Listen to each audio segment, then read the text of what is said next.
قبولیت دعا کب اور کیسے؟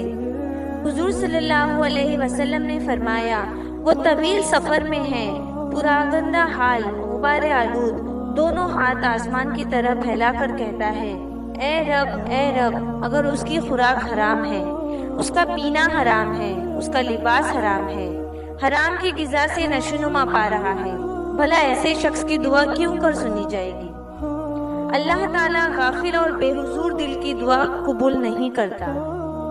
جو آدمی بھی اللہ سے دعا مانگتا ہے، اللہ اس کی دعا قبول کرتا ہے، بس یا تو دنیا کے اندر اس کا ظاہر کر دیتا ہے یا آخرت کے لیے اس کا اجر محفوظ کر دیتا ہے، یا دعا کے مقدار اس کے گناہ کو دور کر دیتا ہے، بشرط یہ ہے کہ وہ گناہ کی یا قطع رحمی کی دعا نہ کرے یا جلدی نہ مچائے۔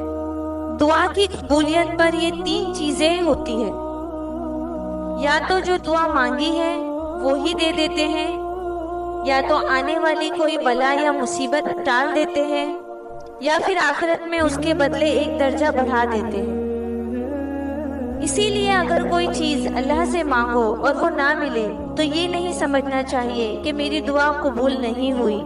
بلکہ ہو سکتا ہے کہ اس کے بدلے اللہ نے وہ دے دیا ہے جو میرے لیے بہتر تھا۔ جیسے ایک باپ بچے کو وہی دلاتا ہے جو اس کے لیے بہتر ہوتا ہے۔ یہ نہیں کہ بچپن میں اس نے موٹر سائیکل کی ضد کی تو وہ اسے ترنت دے دے،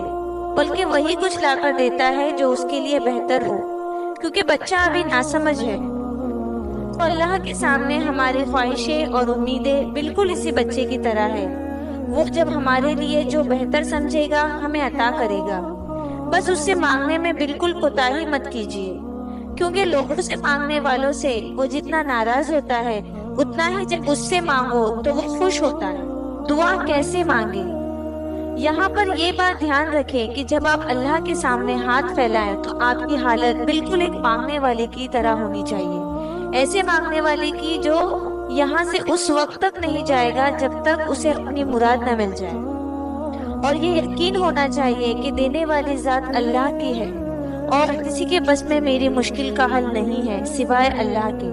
جب یہ حالت آپ پر طاری ہوتی ہے تو کوئی بھی دعا اللہ کے سامنے حاضر ہو کر آپ کی سفارش کرے گی، اور اللہ تعالیٰ جب دعا قبول کرتا ہے تو یہ نہیں کہ جو ہم نے مانگا ہے وہی دے دے، بلکہ وہ دیتا ہے جو ہمارے لیے بہتر ہوتا ہے۔ اللہ آپ کی ہر جائز دعا قبول کرے، آمین۔